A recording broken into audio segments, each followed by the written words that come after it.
international student studying here at the University of Alabama. And we are fortunate here in the College of Communication and Information Sciences to have today 3 students who are one of those panels talking about international education. There'll be an event this afternoon featuring a science writer who actually, I believe, is speaking in one of our classes in this building at this hour. But that event will be this afternoon at the Gorgas Library. The panels will happen in different classes today, and some will have happened yesterday, and some will happen tomorrow.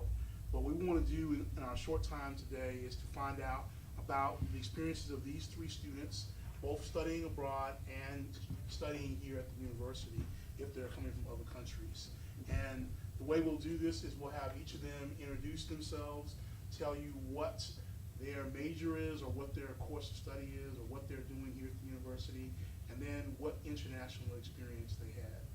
Why don't we start with our young lady, and we'll just go down the road that way. My name is Prudencia Tongo. I am from Cameroon, West Africa. And I came to Alabama a year ago, and I'm a student at the Department of Accounting. So you've been here a year. I've been in Alabama a year, but I've been in Texas for 8 years. My turn. My name is Liu Liu from Qingdao, China, and I'm majoring in mechanical engineer, and this is my 4th year here. I'm Matthew Jones. I'm from Charleston, South Carolina. I'm a senior majoring in public relations here at UA. What was your study abroad? I did a 3-week stint at Kansai Gaidai in Japan, in Osaka, Japan, for the CAPS International office to help the new staff. So I went to Ritsumeikan and Kansai Gaidai in the Kansai area, and I stayed there for 3 weeks. Also, my other international experiences, I've been working at the Alabama English Language Institute for 3 years, the ELI, which is teaching English to foreign students who don't have the English skills to study full-time at UA. Okay. Because we are recording this and we're also producing a news report, we want to make sure that we have all of your names spelled correctly. So I'm going to ask you, starting with Matthew, to spell your first and last name for us one more time, just to make sure we have that on tape. Okay, it's Matthew. Last name is Jones. Okay. For me, my first name is Liu, and my last name is the same, Liu. My first name is Prudencia, Prudencia. Last name Tongo, Tongghou. Thank you, Prudencia. So you've been here in the States for several years, but only at the university for a year. Is accounting? You said you were studying accounting. Doesn't matter what country you're in, or is there an advantage to studying accounting here in the United States? Well, one of the reasons I came to the United States was because they have a good system of education that allows students to think freely. I come from Cameroon, and Cameroon is mostly a dictatorial country where you are not allowed to speak your mind or say what you think. And so a lot of young people tend to move out of the country so that they can be able to express themselves and be able to study in the fields that they want to. So that is one of the reasons I came to the state. Studying accounting is a passion that I had when I was little. I have been to school before, but I did religion. And I'm coming back to achieve the goal that I had from the beginning to study accounting. So are you going to be a CPA when you get all done? Possibly, that is what I am trying to achieve. Okay. What have you encountered in terms of barriers to adjusting to studying in the States? I'm sure there have been some. Well, I haven't had a lot of barriers. When I first came to the United States, I stayed in Kansas City, Kansas, and a lot of people there were so kind and welcoming. You know, I just felt, because when I just came, 2 days later, a lady came to my apartment and said, well, my daughter said you are the classmate and we want you to be our daughter. So they took me in. So I felt welcome. And coming to Alabama, I haven't experienced any. When I was coming here, they told me about the South, how people are going to be racist, you won't like it. But I haven't experienced that. I have experienced love, love, love. All the students are nice. You know, when I ask direction, they tell me or they will take me to where I'm going. So I'm still in the process of learning, and so far everything is good. So good for Tuscaloosa compared to Kansas City, Kansas. Yes. Lulu, you're coming from China. Yes. What's been the adjustment for you in what you're studying here? The adjustment for me to get here, back to 4 years ago, is to me the major problem is still the language problem. When I got here, my English is not very good, and sometimes even if the people speak very fast, I'm not able to catch up. I have to ask them to repeat, but the people sometimes are very nice. They will repeat it for me on campus, but off campus, they are the real American life. They might not want to repeat it for you. So that's one barrier for me. The other one is I'm not as fortunate as the lady here. She gets people that communicate. But the first time when I get here, that's not connect with the American peoples, and also because of that, and because the first time I get here, I don't have a car, and the travel is a big issue. I have to walk all the way, walk to the farthest way I walked is walk to the Walmart from campus, back forward. Walmart? Yeah, Walmart. Wow.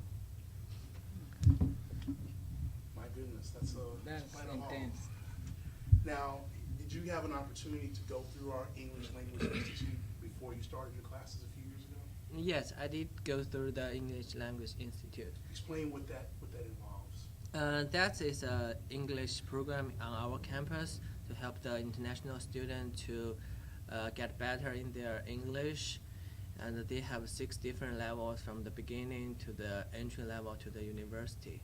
Then they will have a begin a level test. Then they will select your level based on your score. Then you will study there, and after 6 level finish, then you are, and your GPA is high enough, greater than 3.0, then you are ready to go to the UA. Okay. Speaking of that, Matthew, you've been working with that institute. Tell us what your experience has been working over there as an American, but working with students like Lulu. Oh man, it's a very interesting and great experience, I believe. I started working there actually 3 months before the tornado, so I got to meet. Well, I have a minor in Japanese, so it's easy to kind of come in and be able to work with Japanese students, but I didn't have a whole lot of experience with working with other students before I came. But learning about kind of how they work, how people work, and cultural issues, that really helps in helping teach them English. And I think it's interesting that at the study center where I work, we only allow English. So and it's cool to see them all interact in English and meet other people. What I think is interesting at the study center is that my job is just everything. Basically, I can sit down and have a conversation about American culture. I don't understand this. Why did this happen? Oh, well, here's why this happened. So sometimes I get to play a little psychiatrist as well. But mostly just teach English, and mostly people want to really kind of learn. Most of them, we get 2 kind of really kind of students. There are students that want to stick with their own nationality, just kind of speak, Chinese, Arabic, Japanese, Spanish with their own nationality, and there are others who want to, they're a little more extroverted and they want to go around and meet all sorts of people, speak English to all sorts of people, kind of swear off speaking their own language while they're in America, and help them really improve. And that there's a definite difference between those two, is how well they improve in English. Now, from the teaching standpoint, did you have any training before you started doing this, or was this more of an interest that you had in helping people get adjusted and you kind of learned it as you went along?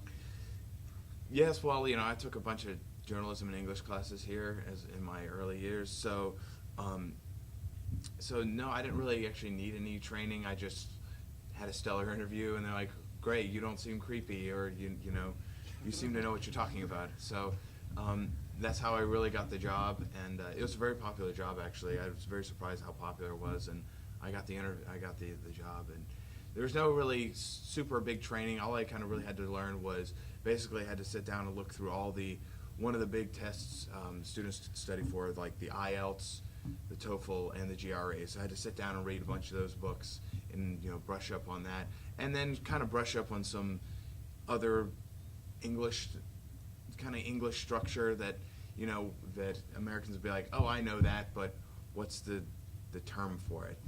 So I had to brush up on that just a little bit. Let's talk about your experience in Japan. You say you have a minor in Japanese. Had you taken any Japanese before you got to university, or was your first time taking? Actually, yes, I started taking Japanese once I got here, pretty much. In the sophomore So year. you had at least 4 or 5 classes, and then the experience you had in Osaka was kind of an immersion experience, I'm assuming? Yes, actually, it was, for language-wise, it wasn't that great because I had just finished my 100-year level class, and in level 1, in 101, the first couple weeks is understanding the alphabet, the first 2 alphabets, which are hiragana and katakana, and those are the easiest to read, and the big Chinese characters is different, and you kind of learn those as you go on. But I didn't know a whole lot of that when I went over there, and to kind of, while I was on the plane, to kind of help me brush up and understand, I watched, they had Japanese game shows on the airplane TV, and I was like, now I don't understand this, I'm going to have my mind blown. But yeah, it was a definite mistake. Like, I could ask where's like, oh, excuse me, where's this? And they would tell me, and sometimes they would try to tell me in English. The other times, police officers would respond in all Japanese. But it was definitely a bit of a language experience. What do you tell University of Alabama students who are thinking about doing a study abroad and maybe find it a little intimidating? Well, as far as Japan goes, I would think that there's a definite difference in all the programs that you do. The ones in the Kansai region, which is the Osaka, Kyoto region, they tend to be a little more lenient on English skills.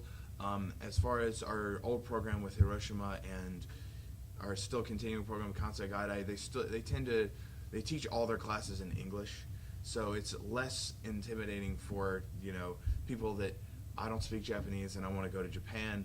So they'll teach you in English, and they'll actually give you English teachers that speak in Japanese.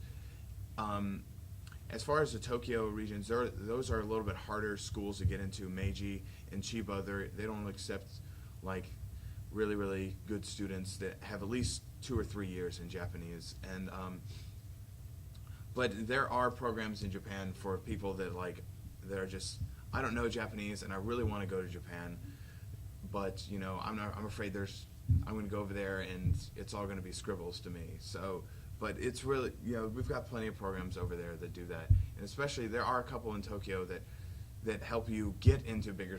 They're kind of like junior college study abroad. You take that for maybe a semester, and then you can transfer into a big university.